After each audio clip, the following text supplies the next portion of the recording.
Can you all see the screen? चलिए, we'll be talking about the different type of velocities. एक है most probable velocity, which is represented by alpha. इस velocity को कल मैं discuss कर चुकी हूँ. This velocity is that velocity which is possessed by large number of molecules. यहाँ पे लिख रही मैं. You have to make the notes. मैं रुकूंगी थोड़ी देर के लिए. The velocity, एक मिनट रुके, यहाँ से रब ऑफ कर देते हैं, ढंग से लिख देती हूँ. The velocity possessed by maximum fraction of molecules, ये relationships are very important. ठीक है, that is called as a most probable velocity. बच्चे, ये relationship बहुत important है. It is represented by alpha. It is under root 2 RT over m. मेरी बात सुने, क्योंकि velocity की बात हो रही है, energies निकालनी होगी velocity की help से. तो energy की जो units होती है, that is in terms of joules और kilojoules. तो यहाँ पे जो R की वैल्यू होगी, that is 8.31 joule per Kelvin per mole. और मास जो है वो केजी में लेना है. ये दो जोन है जहाँ पे बहुत से बच्चे गड़बड़ करते हैं, क्योंकि जब हम स्टेट्स ऑफ मैटर की बात करते हैं तो most of the time R जो रहता है that is 0.0821, ठीक है, लीटर ATM पर केल्विन पर मोल. ठीक है, पर जब हम बात कर रहे हैं वेलोसिटी की, तो R की वैल्यू यहाँ हमें जाउल्स में लेनी है, यहाँ हमें किलो जाउल्स में लेनी है. But when I'm talking about the mass, we are taking the masses in terms of kg. Then we have the average velocity. Average velocity आप सब लोग जानते हैं, जितने भी particles हैं सबकी velocities को add कर दे. Let us suppose we have n number of molecules. सबकी velocities को add करके n से divide कर दे. That will be giving us the average velocity. Average velocity can be represented by v, v bar, c bar. किसी भी तरीके से हम एवरेज वेलोसिटी को डेजिग्नेट कर सकते हैं. पहले इतना लिखेंगे सब लोग. मैथमेटिकली ये रिलेशनशिप याद करने पड़ने हैं कि जो न्यू बार है, ये देखो, ये मैंने कैलकुलेशंस को इजी कर दिया हुआ है. यहाँ पे जो न्यू बार है that is under root 8r by pi m. जो आपका अल्फा था that is under root 2rt by m. ठीक है, ये जो पाई होता है ना, pi is 8 by pi. 8 by पाई को कैसे रीड करेंगे? 8 by 22 by 7. It will be 56 by 22. ठीक है, 8 पाई को 56 by 22 करके याद रखना. कैलकुलेशंस जो है वो इजी होएगी. 3.14 वाला काम मत करना. 3.14 आ गई, डेसिमल सॉल्व नहीं हो रहे होते और डेसिमल में ले आते हैं चीजें. कोशिश करा करें न्यूमेरिकली चीजों को फ्रैक्शंस में रखने की, उससे जो कैलकुलेशंस है वो आसान हो जाती है. Then we have RMS, that is root mean square velocity, जिसकी हम कल भी बात कर रहे थे जब हम डिराइव कर रहे थे काइनेटिक गैस इक्वेशन को. ठीक है, रूट मतलब अंडर द रूट, मीन मतलब सारी वेलोसिटीज का मीन, स्क्वायर वेलोसिटी, वेलोसिटी को स्क्वायर कर ले, सारी वेलोसिटीज को स्क्वायर कर ले और उनका मीन निकाल के उसको अंडर द रूट ले आए. That will be called as root mean square velocity. ये मतलब रहता है रूट मीन स्क्वायर वेलोसिटी का. समझ में आया? Yes.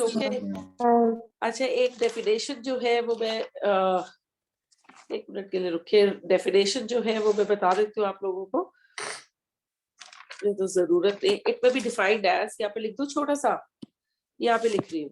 ठीक है, डिफरेंट कलर से. इट में भी defined as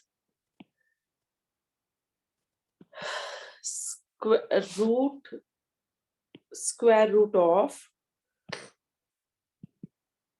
mean of squares of the speeds of molecules. ठीक है जी, ये है रूट मीन स्क्वायर वेलोसिटी. ये जो रिलेशनशिप्स है ये बहुत थॉरली याद रहे. अब मैं एक पेज आगे लेके जा रही हूँ. अब ये जो है ये आपके कंपटीशन का क्वेश्चन है, पर ये क्या वैल्यू आएगी ये सब याद रखें यहीं पे, ये आसान हो जाएगा। Alpha that is most probable speed, v bar is an average velocity and this is root mean square velocity। मैंने सबका वैल्यूज डाल दी, ये रिलेशनशिप आपको मैंने पीछे दिखा दिए। आपने सारी चीजों को स्क्वायर रूट कर लिया, RT by m would get cancelled। आपने √2 से आपने 2 से सबको डिवाइड कर दिया। जब सारा सॉर्ट आउट करेंगे तो इट विल बी 1:1.128 and 1:224। याद कैसे रखना है ये वैल्यू और ये वैल्यू को, ठीक है।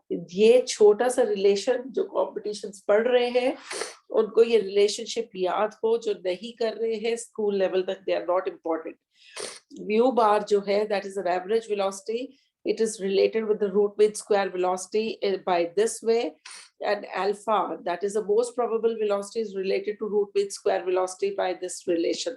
This is something the children who are doing competitions need to remember, क्योंकि ये relation as such पूछ लेते हैं, ये value as such पूछ लेते हैं, तो पहले सिर्फ इतना कॉपी करेंगे।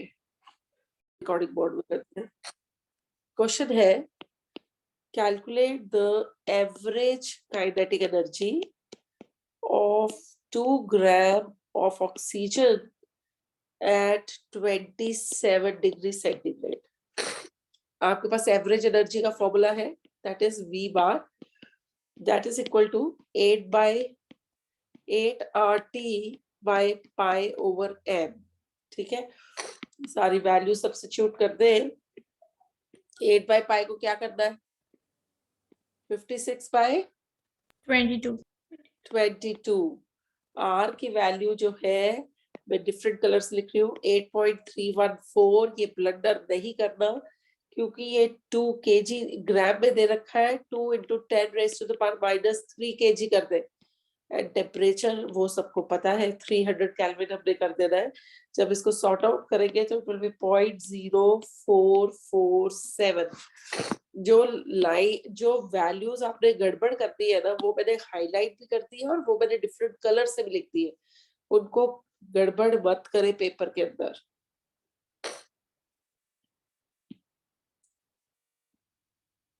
ये आपके लिए, if the average speed of sample of methane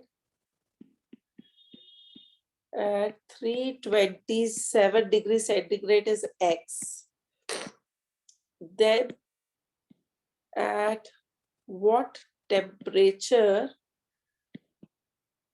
its average speed will be 3x। जिनका नहीं कॉपी हुआ don't you worry, I will give you the time, copy कर लेना। अब देख लिए एवरेज स्पीड मीथेन गैस की 327 डिग्री सेंटीग्रेड पे x है, ठीक है। तो आप बता दीजिए at what temperature its average speed will be 3x। अब देखिए एवरेज स्पीड v बार, ठीक है, average speed is equal to 8RT/pi into m। मतलब x average speed x is directly proportional to temperature because you see 8R/m ये सब constant रहेंगे। So this will be x is equal to 327 को अगर kelvin में change करेंगे तो x will be is equal to 600। This is first equation। आप बताइए कि किस टेम्परेचर पे उसकी स्पीड 3x होगी, तो this is a second equation. दोनों को डिवाइड कर ले, it is x/3x is equal to 600/t। Square कर ले, x and x would get cancel, square कर लेंगे दोनों साइड्स को, स्क्वायरिंग बोथ साइड्स, ठीक है। जब स्क्वायर करेंगे तो it will be 1/9 is equal to 600/t। Therefore t is equal to 600 into 9, that will be 5400 Kelvin। दोबारा से आपको गिवन है कि एक सैंपल ऑफ मीथेन है जिसका 327 डिग्री पे एवरेज स्पीड कितनी है x।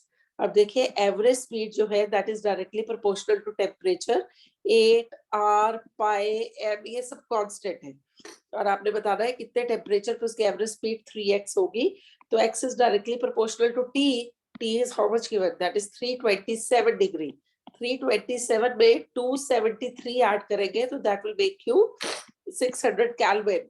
तो 600 केल्विन जो है, जब टेम्परेचर 600 केल्विन होगा तो एवरेज स्पीड इतनी होगी, तो आप बताइए कितने टेम्परेचर पे 3x होगी, तो 3x is also equal to under root of temperature, divide कर दो दोनों इक्वेशंस को and you will get the result. Is it okay? Yes, ma'am. Yes, ma'am. At what temperature the average velocity of oxygen molecule is equal to the root mean square velocity at 27 degrees centigrade? What is given to us that average velocity, that is mu bar, is equal to the root mean square velocity, that is equal to u. तो आपने बताना किस temperature पे average velocity oxygen molecule की equal होगी root mean square velocity के, जो कि हम मेजर कर रहे हैं 27 डिग्री सेंटीग्रेड पे। we'll substitute the value, that is 8RT by pi m, यहाँ पे भी we'll be substituting the value, that is 3RT by m, यहाँ से m RT नहीं, टेम्परेचर नहीं कटेगा, R will go off here, R will go off, because we have to find out this temperature, and this temperature is given to us as 300, तो root mean square velocity का जो temperature दे रखा है that is 27 degree centigrade, that is equal to 300 kelvin. What we have to do now, squaring both sides, ठीक है, दोनों sides को स्क्वायर कर दे, 8 by t, 8 into this will be is equal to 3 t here, यहाँ पे substitute कर दे, this is 56 by 22 into t is equal to 3 into 300, यहाँ से sort out हो जाएगा, 3 into 300, this is 56 and this is 22, जब solve करेंगे पूरा answer it will be 353.57 Kelvin. I'll just do it. V bar is equal to under root 8 RT pi by m, जैसे मैंने अभी कहा था V is directly proportional to T, ठीक है। अब डायरेक्टली प्रोपोर्शनल या V is equal to K into T कर दो, K जो है वो कांस्टेंट है, V is equal to constant. 0.6 में क्या कह रहे हैं अन्ना, क्या कह रहे हो बच्चे? 0.6 है आंसर, आंसर 0.6 है। हाँ बिल्कुल ठीक है अपना, गुड, 0.6 है। अब देखिए V1 is given to us, ठीक है, V1 is given to us that is 4 meters per second, and T1 is given to us that is 0 degree centigrade, that is 273 Kelvin. You have to calculate V2, you are given T2 that is 546 degree centigrade, जिसका मैंने temperature लिख दिया 890, तो V1 by V2 is equal to under root T1 by T2, बस substitute ही तो करना है values को। V1 is 0.4, V2 we have to find out, this is 273 and this is 819, square कर दो दोनों साइड्स को, स्क्वायरिंग बोथ साइड्स, ठीक है, जब दोनों साइड्स को स्क्वायर करोगे तो बताओ कितना आंसर आएगा, it will be 0.16 by V square, और यहाँ पे कितना आया है, यहाँ पे सॉल्व करके बता दो मुझे आंसर कितना आया है। दिस इज 273 को 3 से मल्टीप्लाई कर दे तो क्या 819 आ जाएगा, this will be 3 here, so it will be 1 by 3, therefore V square is equal to 0.16 into 3, and V can be taken as 0.16 into 3, and this is V will be approximately is equal to 0.69. So this would be the answer. This is how it has to be done.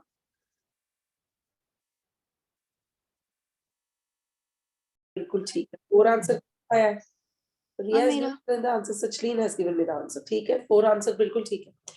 कैसे करना था, आपको क्या given है, you are given that root mean square velocity of x, that is root mean square velocity of x is equal to most probable velocity of y at 60 Kelvin. मतलब इसकी velocity जो हमने measure कर रखी है, ये जो root mean square velocity हमने most probable velocity measure कर रखी है वो 60 Kelvin पे कर रखी है.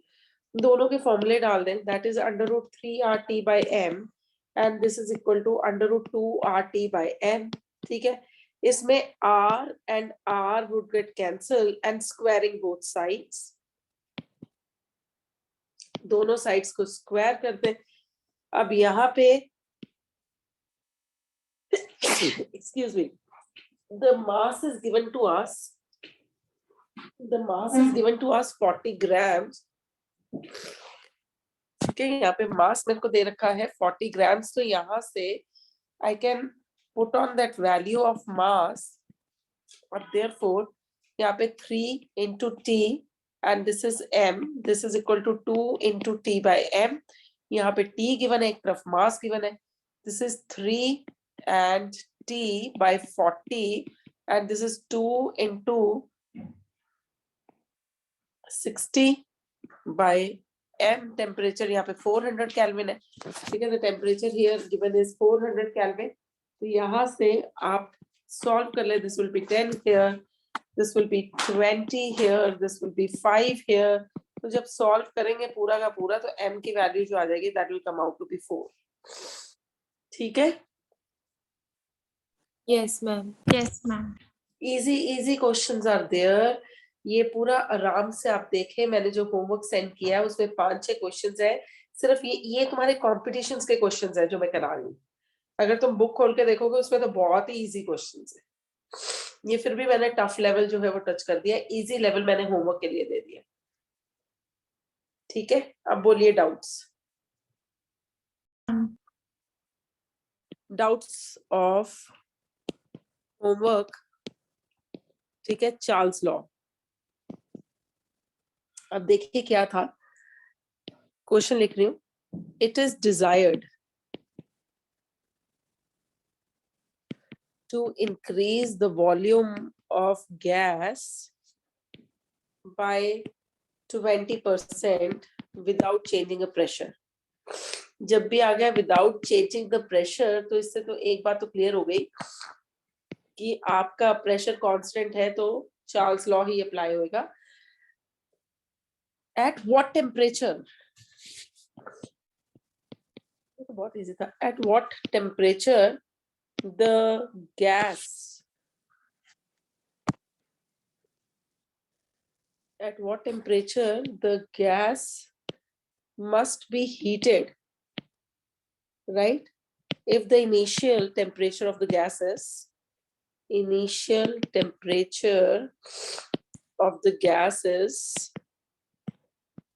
27 degree. अब देखिए भाई इसमें कुछ खास नहीं था. ठीक है, एट 27 डिग्री सेंटीग्रेड जिसको कि 300 केल्विन की तरह यूज करेंगे, volume is equal to v centimetre cube. आपने बताना है कि फाइनल कितने टेम्परेचर तक उसको हीट करें कि हमारा फाइनल वॉल्यूम जो है वो 20% तक इंक्रीज हो जाए. तो v प्लस 20% ऑफ v, तो दिस इज v प्लस कितना हो गया यहाँ पे, this will go of 0.2 into v, so this will be 1.2 v. बस T1 हमें जानते हैं रिलेशनशिप को. V1 by T1 is equal to V2 by T2. This is V by 300 and this is 1.2 V by T2. ठीक है, this V will go off, so temperature will be, that is 1.2 into 300, that will be giving us how much, that is 360 Kelvin. ठीक है, जिसका भी ये doubt था. Is it okay with everyone? Yes, ma'am.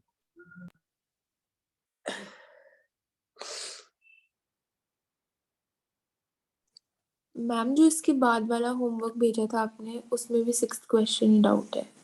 कौन सा होमवर्क था? Let me check, just wait. एक मिनट के लिए रुकिए. एवोगैड्रोस लॉ जिसमें हमने कवर किया था, एवोगैड्रोस लॉ के बाद आया था होमवर्क के आइडियल गैस इक्वेशन के बाद आया था. Ideal gas equation. अच्छा, आइडियल गैस इक्वेशन के बाद आया था. Just wait. Question number 6 is a doubt in that. Yes, ma'am. अच्छा, इसी के आगे ले आती हूँ. I'll write down the question. 1 liter flask. Ma'am ये नहीं है, हाँ यही तो है. फिर कोई और होमवर्क है ये. इसमें first question calculate density of carbon dioxide gas है. इसी का ये 6th क्वेश्चन ही लिख रही हूँ मैं. 1 liter flask containing vapors of methyl alcohol at a pressure of 1 atm. हाँ जी हाँ जी हाँ जी सॉरी. यही है ना. 1 liter flask containing vapors of methyl alcohol जिसका molecular mass आपको given है, that is 32 at a pressure of 1 atm and 25 degrees centigrade was evacuated till the final pressure was 10 raised to the power minus 3 mm. How many molecules of methyl alcohol are left in the flask? ठीक है बेटा, यही question था. Yes ma'am. अच्छा जी, क्या relationship लगाए? P1 V1 by T1 is equal to P2 V2 by T2. देख सारी चीजें तेरे को गिवन है. ठीक है, तेरे को दे रखा है 10 raised to the power minus 3 pressure. ठीक है, अब यहाँ पे वॉल्यूम कितना दे रखा है तेरे को? 1000 मिलीलीटर. टेम्परेचर कितना दे रखा है? 25 degree centigrade, that is 298 kelvin. ठीक है, P2 कितना दे रखा है? That is 1 atm, that is 760 into volume तूने निकालना है 273 केल्विन पे. तो एसटीपी कंडीशंस है ना, ये एसटीपी कंडीशंस दे रखे हैं, ये गिवन कंडीशंस दे रखे हैं. ठीक है, तो वॉल्यूम जो आया that will be 1.205 into 10 raised to the power minus 3 centimeter cube. ये जब आप सॉर्ट आउट करेंगे तो वॉल्यूम आ जाएगा. अब number of molecules is a पंगा. You know that 22400 centimeter cube of volume जो है at STP, that will be 6.022 into 10 raised to the power 23 molecules. इतने molecules इसके अंदर रहेंगे. 1.025 into 10 raised to the power minus 3 centimeter cube of volume जो आपके पास आया है 6.022 10 raised to the power 23 by 22400 into 1.205 into 10 raised to the power minus 3. So that will be 3.24 into 10 raised to the power 16 molecules. मैं wait कर रही हूँ, जिनको copy करना है ना, जिनके डाउट्स थे वो कर ले copy. I am waiting. Yes. अच्छा, आपने डेंसिटी, एक डेंसिटी आपको गिवन थी. ठीक है, ये देखो, एक डेंसिटी आपको गिवन थी 27 डिग्री पे. दूसरा टेम्परेचर आपको गिवन था, आपने बताना था उसी गैस की कितनी डेंसिटी होगी. तो क्या करना था? D1 into T1 is equal to D2 into T2. बस ये लो, एक डेंसिटी ये रही 300 केल्विन पे, दूसरी डेंसिटी जो थी वो निकाल लेते 310 केल्विन. ठीक है गरिमा? यस फॉर्मूला आया था बट मेरा आंसर नहीं आया था. कोई गल नहीं, मैं देख लेती हूँ एक बार कैलकुलेटर से, मैं चेक कर लेती हूँ खुद से.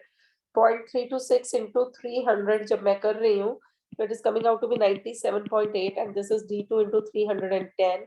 तो D2 is 97.8 डिवाइडेड बाय 310. हो सकता है मैंने गलत दे दिया आंसर, बट आंसर मैंने ठीक दिया मैम है. वही आंसर सही था आंसर मैम. ठीक है, आंसर तो मैच कर रहा है गरिमा. ठीक है बेटा. मैंने T गलत किया था. अच्छा, और कोई बात नहीं, और बोलिए. क्वेश्चन में a vessel has nitrogen gas and water vapor at a total pressure of 1 atm. The pressure of water vapor is 0.3 atm. The content of this vessel of this vessel is transferred to another another vessel having 1/3 of the capacity of the original volume,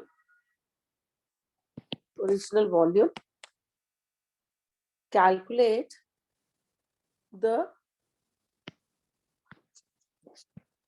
pressure of the gas, the pressure of nitrogen gas. ठीक है जी, क्या करना था इसमें? सारी condition, सारे हालात तुम्हारे सामने हैं, ठीक है।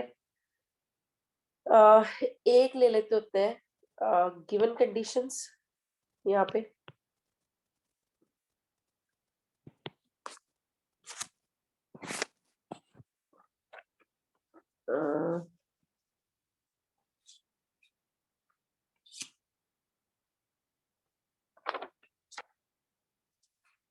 इसमें कितनी कितनी वैल्यूज डालेंगे भाई? प्रेशर टोटल दे रखा है ना हमें, P total is equal to pressure of nitrogen gas and pressure of water vapor, है ना। टोटल प्रेशर दे रखा है हमें, क्या total pressure is 180 m, partial pressure of nitrogen निकालना है, वाटर वेपर इज गिवन, तो पार्शियल प्रेशर ऑफ नाइट्रोजन कितना आएगा? That will B 0.7. For nitrogen gas P1 V1 is equal to P2 V2, ठीक है। The content is transferred to another vessel having 1/3 of the capacity, तो it is pressure कितना है nitrogen का?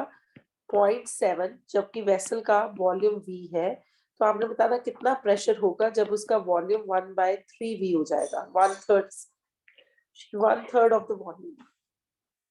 This V and this V would get cancelled, so P2 will come out to be 2.1 bar. ठीक है, it will come out to be 2.1 bar. बोलिए, ठीक है? Is it fine? ये जो पहला प्रेशर आया है ना, that's the pressure of the nitrogen gas when the vessel is having the volume V. Now the vessel is having the volume 1/3V. उसको कम कर दिया है, तो obviously जो प्रेशर है वो बढ़ जाएगा।